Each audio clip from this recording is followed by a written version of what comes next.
बोरीवली से विरार के अलग अलग स्टेशंस के बीच ट्रैक के पास शरीर के बाकी हिस्से मिले सिवाय सर के। जिसने भी ये कत्ल किया था उसने पूरी कोशिश की थी कि इस आदमी की शिनाख्त ना हो पाए और इसीलिए उसने उसके शरीर के टुकड़े करके अलग अलग जगह फेंक दिए थे।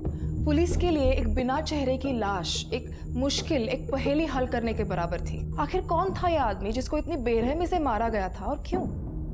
किस कदर उस इंसान को इससे नफरत रही होगी जिसने इसे मारा? या शायद वो दिमागी रूप से बीमार होगा। वो जो भी था बहुत शातिर था, लेकिन पुलिस ने भी हार नहीं मानी और वो अपनी छानबीन में जुट गई। सर, ये सभी टुकड़े एक ही बॉडी के हैं और इसकी मौत तकरीबन 2 से 3 दिन पहले हुई है।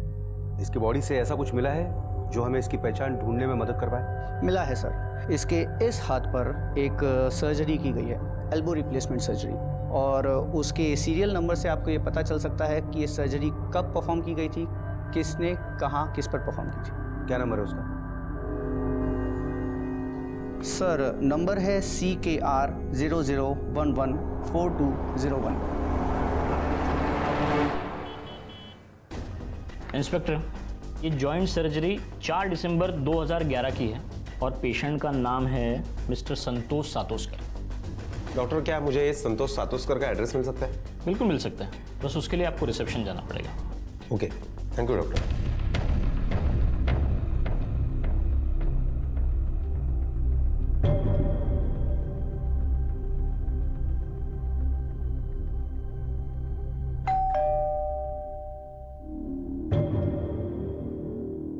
ये किधर रखा है मैंने ना डिब्बा। भाई, मिर्ची 200 रुपये किलो हो गई है। रोज चीजों के भाव बढ़ रहे हैं। तो मैं क्या करूँ? 200 रुपया हो गया, खाना तो पड़ता ही है ना। लेकिन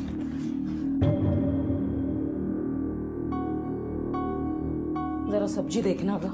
आई जल्दी करना, मुझे कॉलेज के लिए देर हो रही है। देख, मुझे 2 ही हाथ है, समझा ना? 2 हाथों से जितना हो सकता है उतना जल्दी ही कर रही हूँ। आई सुनना। हाँ, काय रे? ले, ये चेक साइन करके दे। और सुन, वो अपने 3-4 कस्टमर्स है ना, उन्होंने डब्बा कैंसिल करने को बोला है। क्यों? तू रोज एक ही भाजी भेज देती है उनको। अरे दूधी खा के थक गए वो लोग।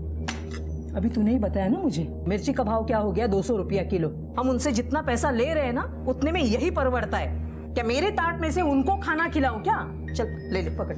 आई सुन ना, मेरे पास ना बिजनेस के लिए मस्त आइडिया है। ये देख, तो बिजनेस का जो आइडिया है ना, तेरे दिमाग से निकाल दे। अभी तेरी उम्र नहीं है, तो सिर्फ पढ़ाई पे ध्यान दे, समझा? कीर्ती याला डबे देत गा भरून। लगेचच काहीतरी डोक्यात शिरत राहतं। संभाल। हमें एक आज तेरा खर्चे का आई संभाल के जाना। चल चल चल, बहुत काम। क्या ये संतोष सातोस्कर का घर है? आई क्या रे?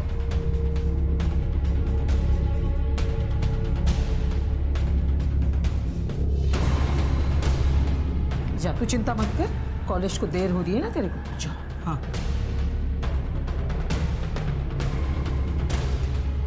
आपके लिए एक बुरी खबर है।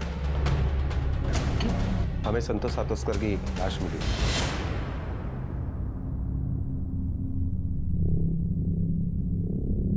क्या सब? लेकिन उनको मर के अभी 1 साल हो गया है। क्या? हाँ।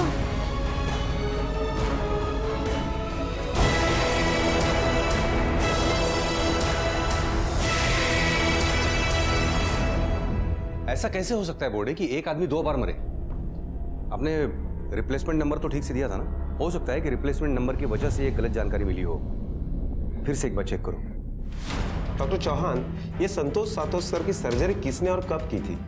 इनकी सर्जरी मैंने की थी, लेकिन काफ़ी टाइम बीत गया इसलिए कुछ क्लियरली याद नहीं है।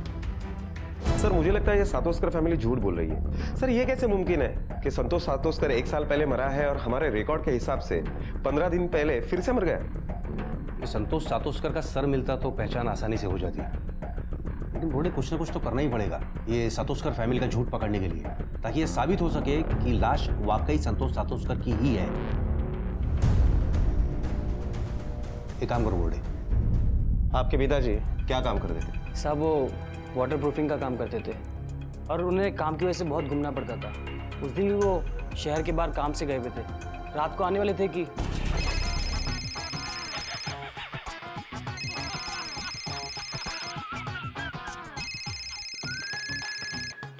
हेलो।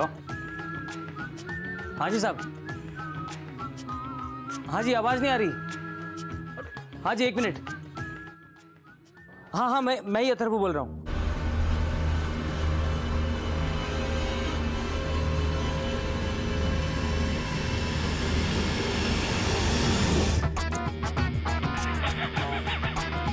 अरे क्या हुआ? अरे टीवी क्यों बंद कर दिया? अरे मेरा फेवरेट प्रोग्राम चल रहा था ना। आई क्या? बाबा की ट्रेन का एक्सीडेंट हो गया। क्या?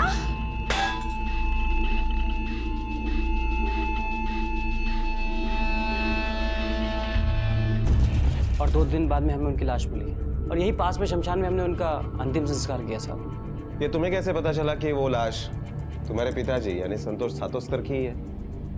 साहब, लाश बहुत ज़्यादा जल चुकी थी। रेलवे ने बर्थ के रिकॉर्ड से सबकी पहचान की थी और बाबा की सीट पे ही उनकी लाश मिली थी। तुम्हारे पास उनका डेथ सर्टिफिकेट होगा ही ना? जी हाँ सर। उसकी एक कॉपी और संतोष सातोस्कर का एक फोटो हमें चाहिए। लाता हूँ सर। सब मैंने आपको पहले ही बताया ना, उनको गए हुए 1 साल हो गया अभी, और अभी आज आप पूछताछ कर रहे हैं। वो तो मैंने पिछली बार भी सुना था। क्या जमाना आ गया, गड़े हुए मुर्दों की भी छानबीन करती है पुलिस आजकल।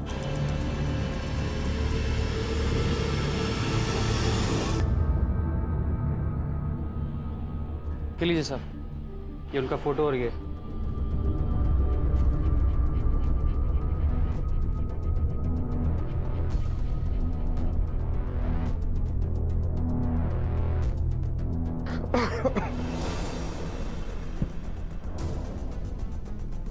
लगी तो नहीं? नहीं साहब।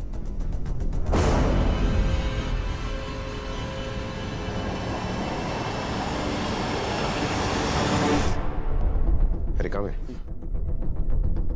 ये अथर्व के सिर का बाल है, डीएनए टेस्ट के लिए भेज देना।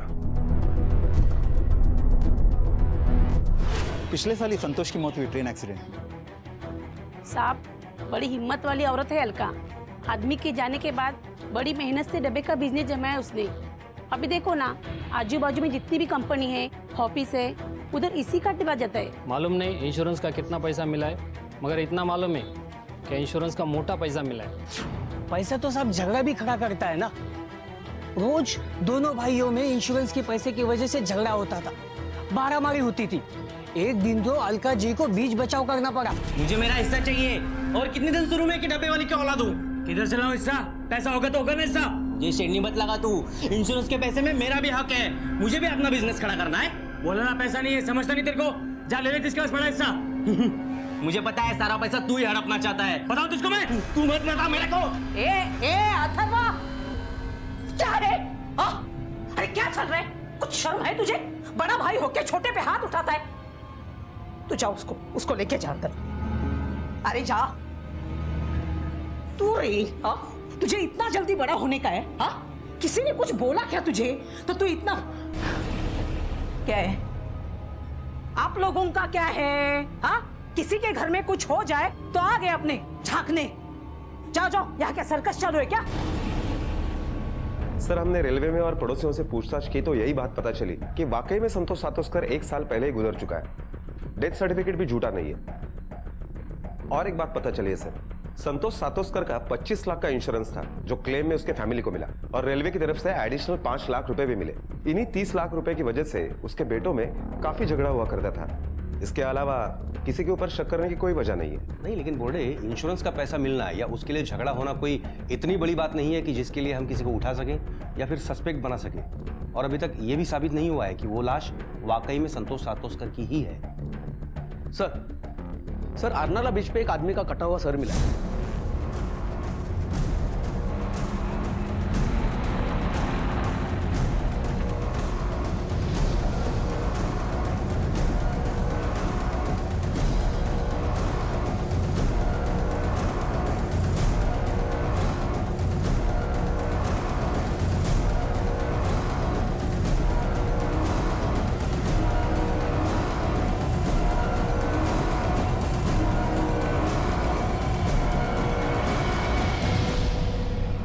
ये सर इसी बॉडी का है जिसके टुकड़े आपको मिले।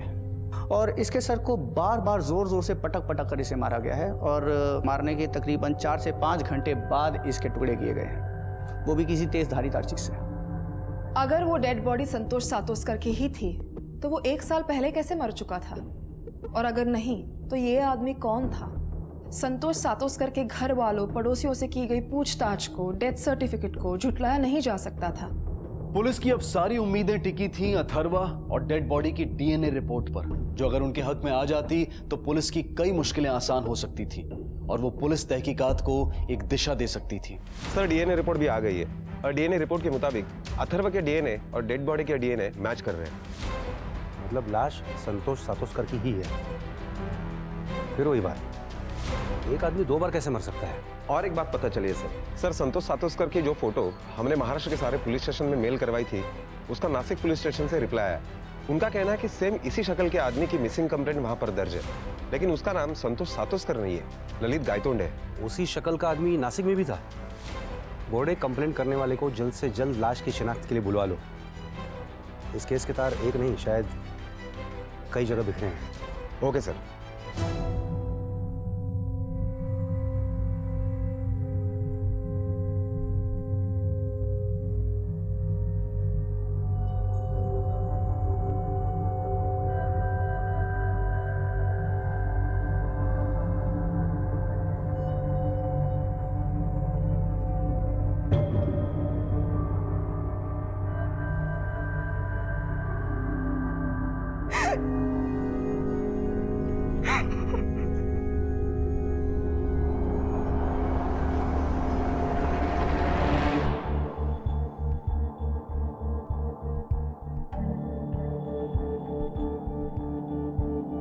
साहब, ललित मेरे पति थे।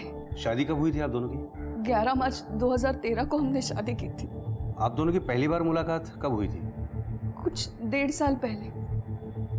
ललित किसी काम के लिए नासिक आए थे तब। वो मर के अभी 1 साल हो गया है। हम रोज एक दूसरे से मिलने लगे और फिर पता ही नहीं चला कि कब फिर हमने शादी कर ली। मुझे डर था कि ऐसा ही कुछ होने वाला है। मालूम था मतलब? साहब, वो मेरे पहले पति है ना, वो ललित को धमकी देते थे, मार डालेंगे, सबक सिखाएंगे। क्यों मार डालेगा? किस लिए सबक सिखाएगा? साहब, वो ललित से बहुत जलते थे, चिढ़ते थे उनसे, रोज आके ललित के साथ झगड़ा करते थे, झूठा धोखेबाज कहते थे उन्हें।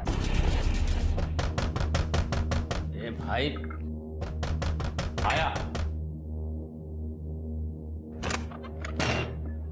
ललित गायतोंड है। हाँ, पूरा नाम है ना ललित गायतोंड है। अरे क्या हो? देख, तुम ना कावेरी को बेवकूफ बना सकते हो, मुझे नहीं समझा ना? मुझे पता है तू कितना मक्कार आदमी है। ये देख, अभी भी वक्त है, यहाँ से निकल जाओ वरना ना आज मैं तुझे जिंदा नहीं छोड़ूंगा। समझ में आई कि नहीं? दुष्यंत, छोड़ो मुझे। छोड़ो उन्हें, दुष्यंत। कावेरी, तुम्हें पता नहीं है कितना फ्रॉड आदमी है। वो जैसे भी है मुझे चलेंगे। तुम निकल जाओ यहाँ से। अरे लेकिन तुम बख्श दो हमें, निकल जाओ। चल निकलो। कावेरी, बहुत ज्यादा पट्टी पढ़ाई है ना इसको।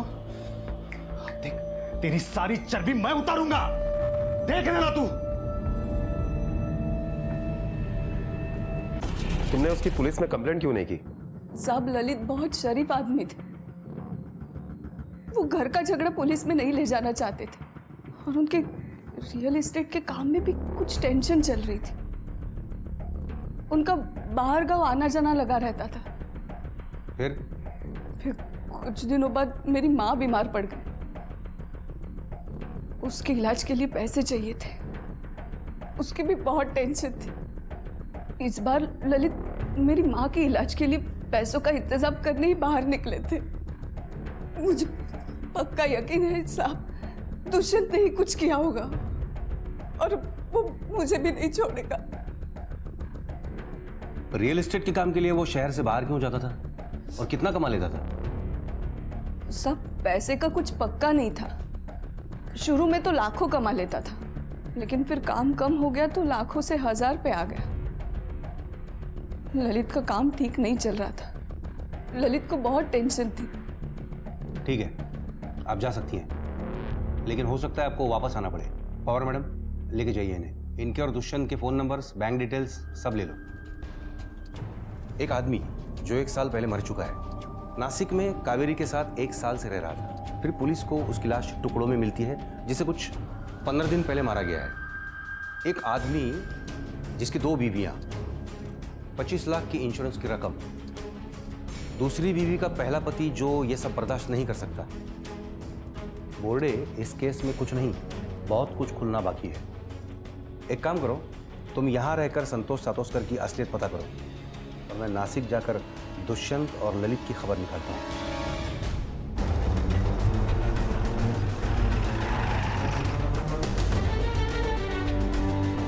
ये दुकान आपकी है? जी हाँ सर। क्या किया था ललित ने? सर वो ललित एक नंबर का फ्रॉड और झूठा आदमी था। उसने मेरा घर तोड़ा, मेरी शादी तोड़ी, और सबसे ज्यादा गुस्सा मुझे इस बात का है कि उसने कावेरी को मुझसे छीना। लेकिन सर उसके लिए मैं उसकी जान नहीं ले सकता सर। तुम कैसे कह सकते हो कि वो झूठा और फ्रॉड था? सर देखिए ना, अभी वो अपने आप को स्टेट एजेंट कहलाता, लेकिन ये एरिया में उसके नाम पे एक भी एग्रीमेंट नहीं है। यहाँ तक कि उसके नाम पे रेंट एग्रीमेंट भी नहीं है। वो जो मोबाइल यूज करता था वो भी मेरी बीवी के नाम पे था सर, कावेरी की। और उसने कावेरी को अपने पिछली जिंदगी के बारे में, परिवार के बारे में कभी कुछ पता नहीं लगने दी। मुझे तो पूरा डाउट था सर उसका कोई ना कोई लफड़ा जरूर है।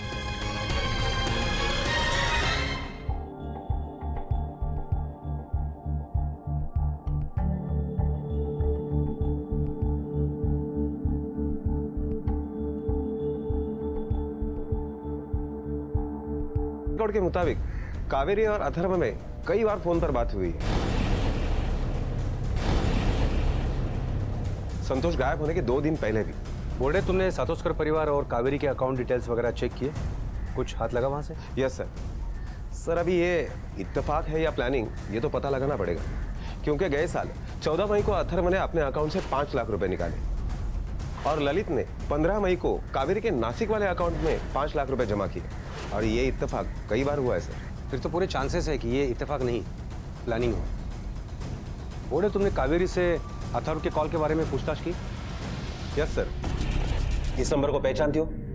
तुम्हारे मोबाइल से इस नंबर पर कई बार फोन किया गया है। ये नंबर अथर्व सातोस्कर का ही है ना? नहीं साहब, मैं इस नाम के किसी भी आदमी को नहीं जानती और इस नंबर पर मैंने कभी फोन नहीं किया। ये अथर्व का कुछ ना कुछ कनेक्शन है इस कत्ल के साथ। एक काम करो, अथर्व को पुलिस स्टेशन की सैर करवाने के लिए बुलाओ। Yes sir.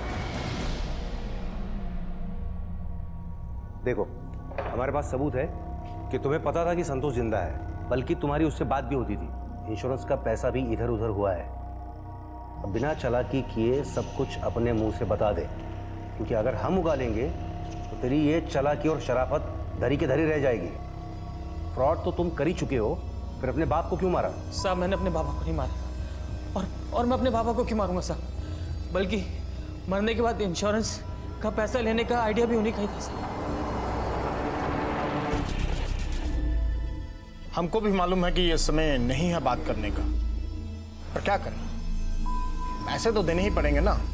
धंधा धंधे की जगह है। मैं आप लोगों से हाथ जोड़ के विनती करता हूँ, कुछ समय और दे दीजिए, हम लोग आपका पैसा चुका देंगे साहब। बाबा की मौत को अभी कुछ ही वक्त हुआ था, सब लोग अभी सदमे में ही थे कि मुझे एक अननोन नंबर से कॉल आया।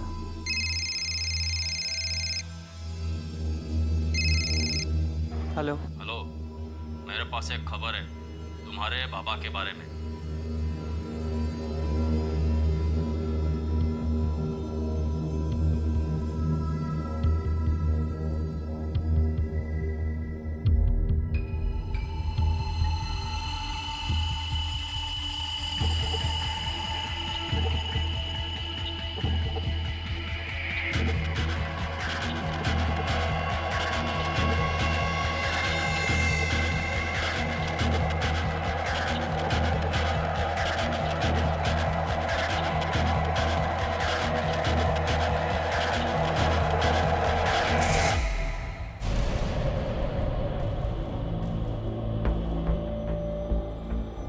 बाबा, बाबा आप जिंदा हैं? तो फिर वो कौन था जिसे हमने? जिसका तुमने अपना बाबा समझ के अंतिम संस्कार कर दिया था, वो आदमी था जिसको मैंने अपनी टिकट दे दी। मेरा मुंबई आना कैंसिल हो गया, लेकिन उसको किसी भी हालत में मुंबई पहुंचना था, इसलिए वो मेरी बर्थ पे जाके सो गया। बाबा अगर आप जिंदा थे तो फिर घर पे क्यों नहीं आए? देखो बेटा, मेरे मर जाने में ही सबका फायदा है। पेपर्स में तो मैं वैसे भी मर चुका हूँ। अथर्वा बेटा, मेरी एक बात ध्यान से सुनो। देखो, मैंने अपनी 25 लाख की लाइफ इंश्योरेंस की पॉलिसी निकलवाई थी। अलका और तुम दोनों जाके उस पर क्लेम करो और हम दोनों वो पैसा आधा आधा बांट लेंगे। देखो बेटा, तुमको वैसे भी बिजनेस ही करना था, तो तुम लोगों का उधार चुका के अपना बिजनेस करो और मुझे अपनी नई जिंदगी में खुशी से रहने दो। बाबा लेकिन देखो बेटा, अब मैं वैसे भी अलका की जिंदगी में वापस लौट के कभी नहीं आऊंगा। साहब, मुझे बाबा की बात सुनकर बिल्कुल अच्छा नहीं लगा।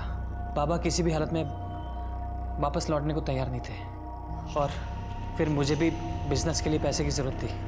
बस इसी लालच में मैंने बाबा को हाँ कर दिया। आई बहुत ज़्यादा टूट चुकी थी। ऐसा लगता था कि उन्होंने अपनी जीने की उम्मीद ही छोड़ दी है। कभी कभी तो लगता था कि उन्हें सच बता दूं कि बाबा जिंदा है, मगर मेरे लालच ने मुझे हमेशा रोक लिया।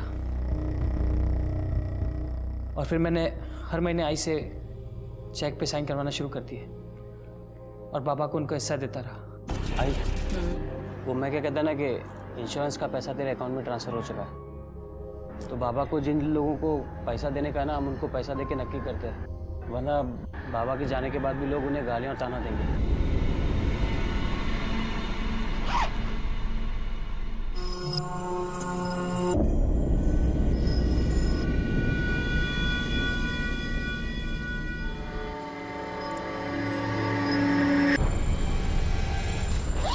चल आता हूँ आई।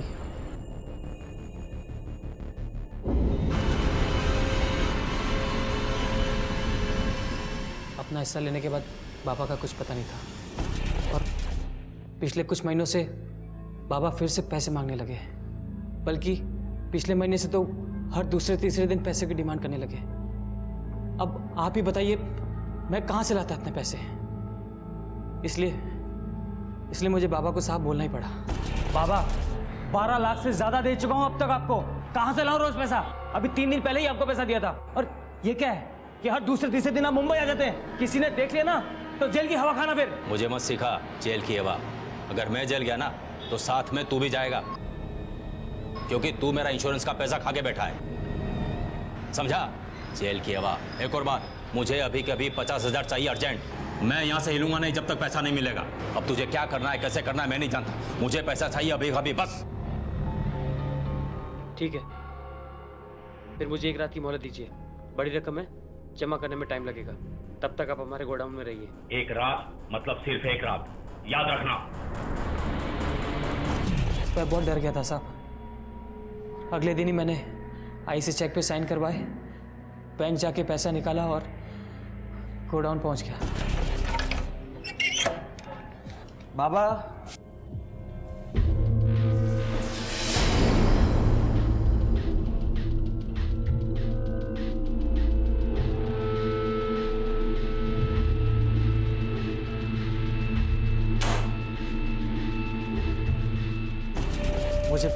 मुझे बाबा के लिए बहुत डर लगा था साहब, और ये बात मैं किसी को बता भी नहीं सकता था। इतना सारा खून कहाँ से आया, क्यों आया और बाबा कहाँ चले गए साहब, मुझे कुछ नहीं पता।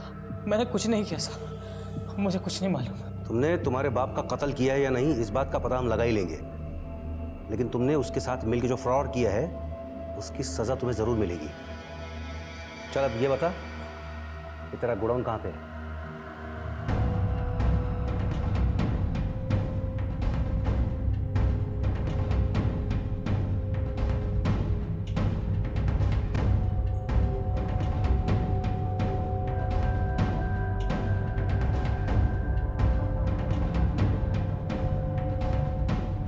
घोड़े, संतोष ने जिस पैसे के लिए अपने बेटे के साथ मिलकर इतनी बड़ी प्लानिंग की, हो सकता है कि उसी पैसे के लिए फैमिली के और लोग भी इस प्लानिंग में शामिल हों। सब पे नज़र रखो। कातिल का अब तक तो कोई सुराग मिला नहीं है, लेकिन उम्मीद है जल्द से जल्द वो हाथ आएगा। अच्छा, तुमने कत्ल के वक्त अथर्व की फ़ोन लोकेशन चेक की? हाँ सर, उसकी फ़ोन लोकेशन घर की ही दिखाई दे रही है। बाकी घर वालों को भी चेक करो। Yes sir. अथर्वा के बयान और बैंक डिटेल्स की माने तो ये सारा खेल इंश्योरेंस के पैसों के लिए खेला गया था, और एक आदमी जो मर चुका था उसे फिर से मारा गया था। यह साबित हो गया था कि गोडाउन में मिला खून संतोष का ही था, और खून जिस मात्रा में मिला था उससे यह भी साबित हो रहा था कि संतोष को वहीं मारकर उसके टुकड़े किए गए थे। संतोष उर्फ ललित का कातिल कौन था इसका पता नहीं लग पाया था, पर उसका पूरा परिवार पुलिस के शक के घेरे में था। आखिर कौन था उसका कातिल? पुलिस के शक की सुई अथर्वा, दुष्यंत और कावेरी पर थी, लेकिन कोई और भी था जो अब तक पुलिस की आंखों से ओझल था, और संतोष के कत्ल के लिए उसके पास मकसद भी था।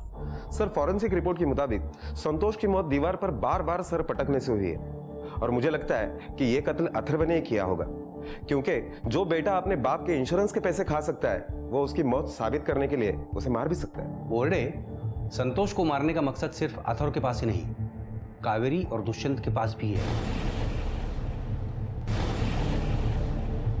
हो सकता है कि कावेरी को इस बात का पता चल गया हो कि संतोष ही ललित है, या फिर दुष्यंत ने अपना घर टूटने का बदला लेने के लिए उसे मारा हो।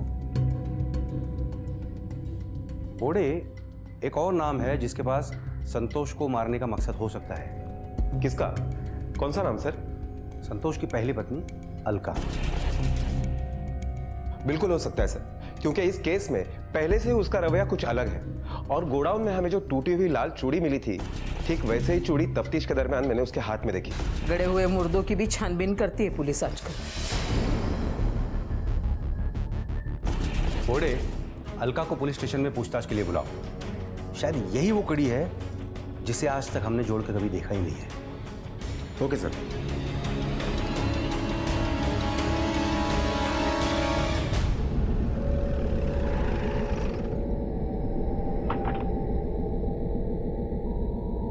सर, ये वही रजिस्ट्रेशन की फाइल है, इसके अंदर। सर, अलका मैडम को लेके आए। काफी मजबूती से बांध रखा है तुमने अपने घर परिवार को। देखकर लगता है कि तुम पर कभी किसी बात का असर होता ही नहीं होगा। क्यों नहीं होता है ना सर? ये मजबूती है या दुख? दुख इस बात का कि जिस इंसान की विधवा बनकर तुम जी रही हो वो 20 दिनों पहले तक जिंदा था, एक दूसरी औरत के साथ रह रहा था। इस बात का तुम्हें पता चल गया। पता चलते ही तुम्हारा ये दुख इस कदर गुस्से और बदले की भावना में बदल गया कि तुमने उसे सचमुच ही मार डाला। एक झूठ मूठ की विधवा से सचमुच की विधवा बनना तुमने मंजूर कर लिया। बोलो, सही है ना?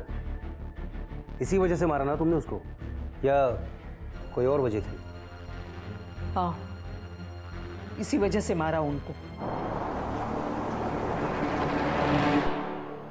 उसकी झूठी मौत का सच्चा नाटक तुम्हें कैसे पता चला? अभी कुछ दिन पहले ही, जब वो ले आई, इधर साइन कर। आई, चेक साइन करने से पहले भाव को पूछ तो सही, हर दूसरे दिन किस बात का चेक साइन करवाता है तुझसे? हाँ रे अथर्वा, मैं भी तुझे वही पूछने वाली थी। परसों ही तूने एक चेक साइन करवाया था ना, इतना किसका पैसा देने का है रे? आई, इसने तुझसे कहा, तूने मुझसे पूछ लिया। विश्वास नहीं तुझे अपने बेटे पे? अरे अभी देर हो रही है, आगे बताता हूँ तुझे। अथर्व ने सीधा सीधा जवाब नहीं दिया, तभी मुझे उस पर शक हुआ।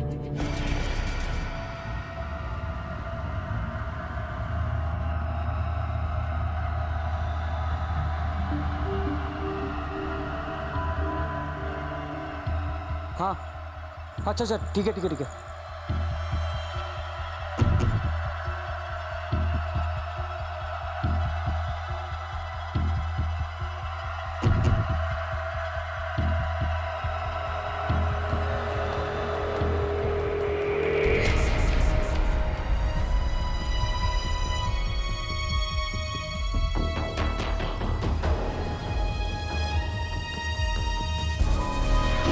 उनको जिंदा देख के मुझे जो खुशी होनी चाहिए थी, वो खुशी एक पल में खो गई।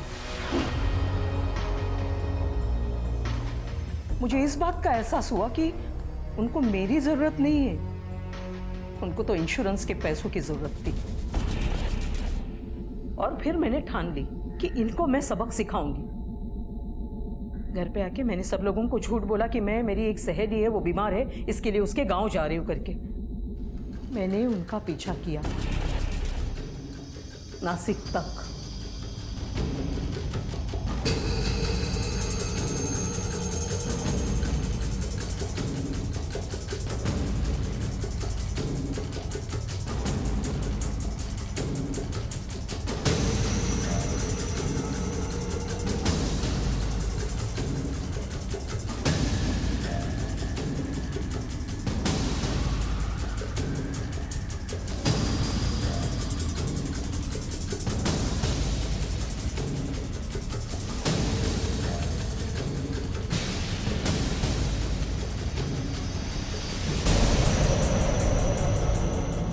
वहां जाके देखा तो वो किसी और औरत के साथ रहते हैं। मतलब मुझे छोड़ के जाने में उनकी कोई मजबूरी नहीं थी।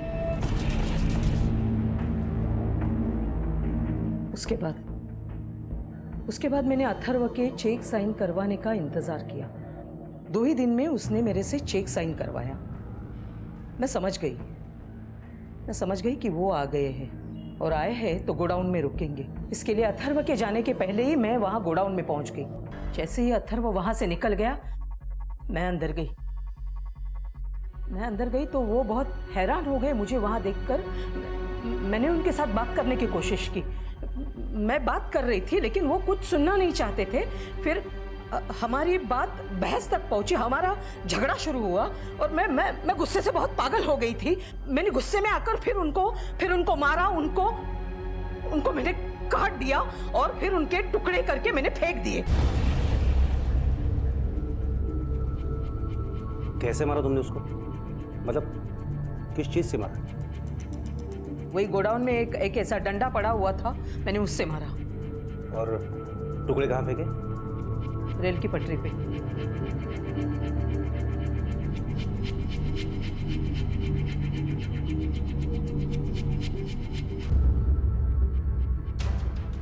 बोले ये औरत झूठ बोल रही है। फॉरेंसिक रिपोर्ट क्या कहता है कि मौत किस वजह से हुई थी? दीवार पर बार बार सर पटकने की वजह से। और ये औरत कह रही है कि सर पे डंडा मारने की वजह से मौत हुई है। इंसान के टुकड़े करने के लिए चाकू नहीं, चॉपर चाहिए और साथ में ताकत भी। और चाहे जितने टुकड़े करने के बाद डेड बॉडी का कुछ तो वजन होता ही है ना।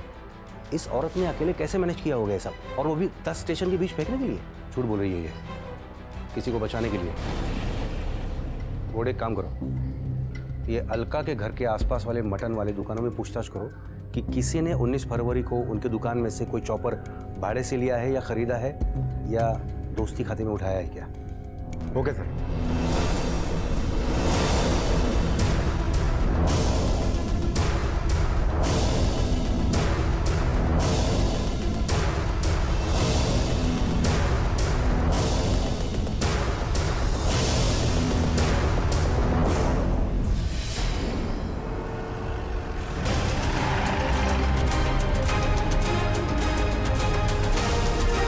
कहाँ घर जा रहा है? हाँ।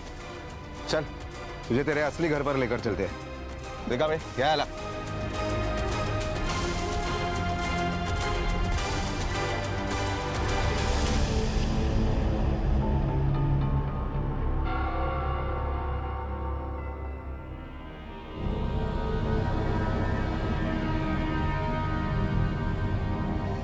ठीक से पहचानो, ये वही था ना जिसने तुमसे चॉपर खरीदा था?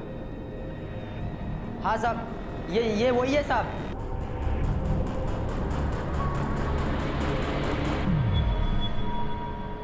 चल, बिना घुमाए फिराए सीधे सीधे अपने मुंह से बोल, क्यों मारा अपने बाप को?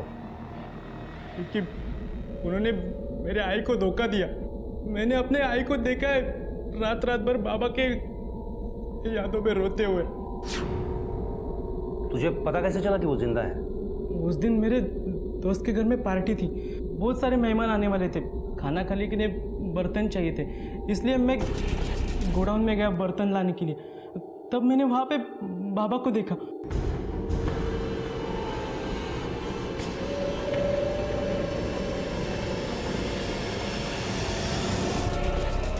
मैंने उनको देखा तो पहले मैं खुश हुआ, बाद में वो मुझे कुछ और ही समझाने लगे। हमें बेटा देखो, मेरी बात सुनो। अब तुमको पैसा चाहिए ना, मैं दूंगा ना, बहुत पैसा दूंगा। पर किसी को ये मत बोलना कि मैं जिंदा हूँ, अपनी आई को भी नहीं।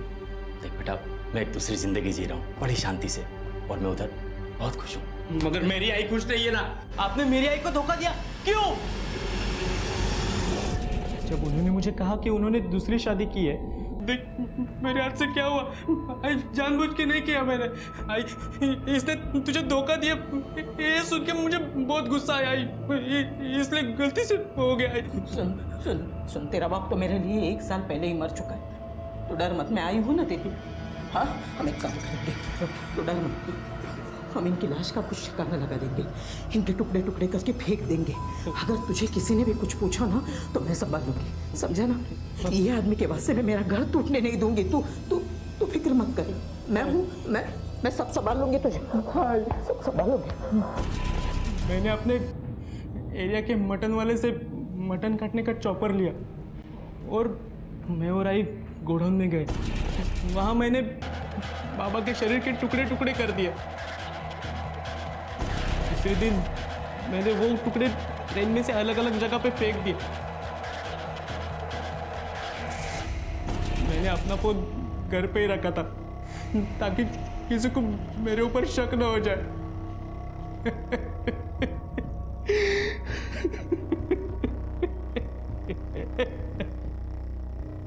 पैसे की चमक और उसका मोह इंसान को ऐसी गिरफ्त में ले लेता है कि उसे अपने रिश्ते, अपना परिवार तक दिखना बंद हो जाता है, और जो दिखता है उसे वो अनदेखा कर देता है। संतोष सातोस्कर और अथर्वा के साथ भी यही हुआ था।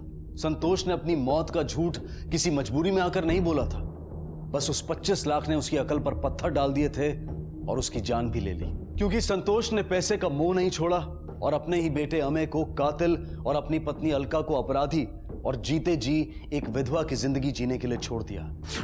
और दूसरे तरफ थी कावेरी, जो एक नरक से निकलकर एक झूठे मक्कार आदमी के साथ हंसी खुशी जिंदगी जीने के सपने देख रही थी। उसने कभी जानने की कोशिश भी नहीं की कि यह आदमी कौन है, कहां से आया है, जिसकी उसको सजा भी मिली। ऐसा जरूरी नहीं है कि जो आसान लगे वो आसान हो, सही हो। इंसान को जरूरत है अपने आप को भटकने से बचाने की, जिसकी लापरवाही अथर्वा ने बरती थी। अगर अथर्वा संतोष का सच अपने घर में बता देता तो इतने हादसे, इतनी जिंदगियां बर्बाद होने से बच सकती थी। पैसा जो आपकी मेहनत, आपके हक का ना हो, वो जिस रास्ते आता है उस रास्ते जाता भी है। अथर्वा को संतोष के साथ मिलकर फ्रॉड करने के लिए, अमय को संतोष के कत्ल के लिए और सबूत मिटाने के लिए, और अलका को भी सबूत मिटाने के लिए सजा हुई। आज क्राइम पेट्रोल के इस एपिसोड में मेरा साथ दिया जानी मानी अभिनेत्री राधिका आप्टे ने। तो राधिका, आप क्राइम पेट्रोल के दर्शकों को अपनी फिल्म फोबिया के बारे में और अपने किरदार के बारे में कुछ बताइए। जरूर। 27 मई को मेरी फिल्म फोबिया रिलीज हो रही है, जो कहानी है महक की। आत्मनिर्भर, आत्मसम्मान, आत्मविश्वास से भरपूर महक के साथ एक हादसा हो जाता है। वो हादसा उसके दिमाग पर इतनी गहरी चोट कर देता है कि वो हादसे के बाद वो घर में और घर के बाहर असुरक्षित महसूस करती है। वो डरती है, घर में और घर के बाहर भी। फोबिया का मूल आधार लड़कियों की असुरक्षा और उनके साथ होने वाले हादसे हैं। ये हादसे उनके व्यक्तित्व और जिंदगी को हिला कर रख देते हैं। क्या है महक का डर और क्या सच है उसके डर के पीछे, ये सारे राज तो आपको फिल्म देखने के बाद ही पता चलेंगे। और मैं उम्मीद करती हूँ कि आप सबको मेरी फिल्म फोबिया बहुत पसंद आएगी। आई एम श्योर सभी दर्शकों को आपकी ये फिल्म जरूर पसंद आएगी। तो राधिका, क्राइम पेट्रोल के सभी दर्शकों की तरफ से और हमारी पूरी टीम की तरफ से आपकी फिल्म के लिए आपको ढेर सारी शुभकामनाएं कि आपकी फिल्म हर स्तर पर सराही जाए। Thank you so much. Thank you. अब मैं अनूप सोनी आपसे विदा लेता हूं, फिर मुलाकात होगी अगले एपिसोड में और खुलासा करेंगे एक और जुर्म का। तब तक अपना और अपने परिवार का ख्याल रखें और देखते रहें क्राइम पेट्रोल डायल 100। सबक एक को सीख हम सबको।